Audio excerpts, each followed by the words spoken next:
तमिलनाडु की राजनीति में इस वक्त सबसे ज्यादा चर्चा में एक नाम है मुख्यमंत्री विजय। फिल्मी दुनिया के थलापति विजय अब सत्ता के केंद्र में हैं और सरकार संभालते ही ऐसे फैसले ले रहे हैं जिनकी रफ्तार ने समर्थकों को उत्साहित और विरोधियों को सतर्क कर दिया है। नमस्कार, मैं हूं अनन्या सिंह, आप न्यूज़ 24 देख रहे हैं।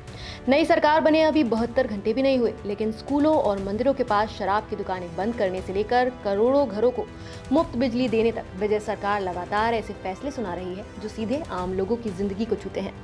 महिलाओं के लिए कैश सहायता, युवाओं के लिए भत्ता, किसानों के लिए आर्थिक मदद और सामाजिक सुरक्षा के कई बड़े वादों ने विजय की छवि एक ऐसे नेता की बनाई है जो अपनी फिल्मों की तरह तेज, भावनात्मक और बड़े फैसले लेने वाला दिखता है। लेकिन इन सब के बीच सबसे बड़ा सवाल यही है कि क्या तमिलनाडु का खजाना इस मॉडल को संभाल पाएगा।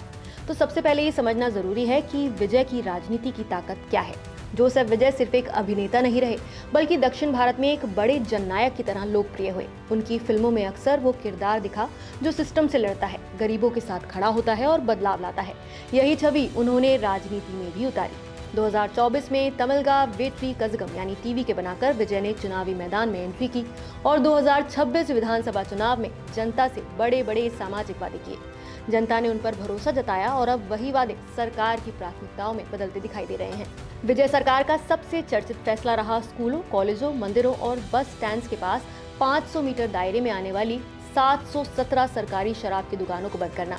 तमिलनाडु में शराब बिक्री सरकार नियंत्रित करती है और टैस्मैक यानी कि तमिलनाडु स्टेट मार्केटिंग कॉर्पोरेशन राज्य की कमाई का बड़ा जरिया है। ऐसे में ये कदम सामाजिक दृष्टि से तो साहसी माना जा रहा है, क्योंकि इससे महिलाओं और परिवारों को राहत का संदेश गया है। लेकिन आर्थिक नजरिए से यही फैसला राजस्व पर दबाव भी बढ़ा सकता है। वहीं दूसरा बड़ा फैसला है 200 यूनिट मुफ्त बिजली। सरकार का दावा है कि इससे करीब 2.5 करोड़ घरेलू उपभोक्ताओं को फायदा होगा। आम परिवारों के लिए ये सीधी राहत है, खासकर बढ़ती महंगाई के दौर में। लेकिन इतनी बड़ी सब्सिडी का बोझ सरकारी वित्त पर ही पड़ेगा, ये भी तय है।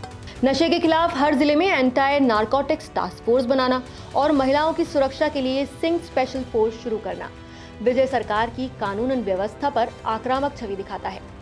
इसके साथ ही पोस्टर, बैनर और कटआउट कल्चर पर रोक लगाकर विजय ने अपनी ही पार्टी को संदेश दिया है कि नई राजनीति सिर्फ दिखावे पर नहीं चलेगी। तमिलनाडु जैसे राज्य में जहां विशाल राजनीतिक कटआउट्स दशकों से शक्ति प्रदर्शन का हिस्सा रहे हैं, ये कदम प्रतीकात्मक रूप से बड़ा माना जा रहा है।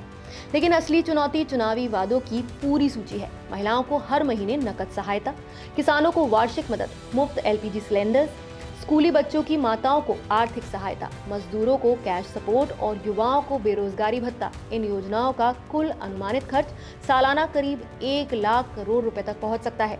यहीं से आर्थिक बहस शुरू होती है। तमिलनाडु भारत के सबसे औद्योगिक और आर्थिक रूप से मजबूत राज्यों में से जरूर है।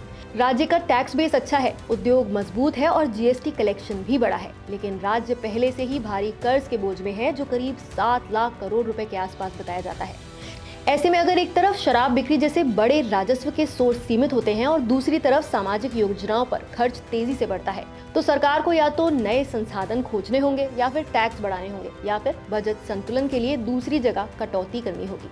यानी सवाल सिर्फ ये नहीं कि विजय क्या देना चाहते हैं, बल्कि ये भी है कि वो इसे टिकाऊ कैसे बनाएंगे। फिलहाल जनता का मूड काफी हद तक सकारात्मक दिख रहा है। महिलाओं, युवाओं और निम्न आय वर्ग में विजय के फैसलों को लेकर उम्मीद दिखाई दे रही है। कई लोगों को लग रहा है कि ये पहली बार कोई सरकार उनकी रोजमर्रा की समस्याओं जैसे कि बिजली बिल, शराब का असर, सुरक्षा और कैश सपोर्ट पर सीधे बात कर रही है। राजनीतिक विश्लेषक मानते हैं कि विजय ने सत्ता संभालते ही सेटल होने का इंतजार नहीं किया, बल्कि तेज फैसलों से अपनी कार्यशैली का संदेश भी दे दिया है।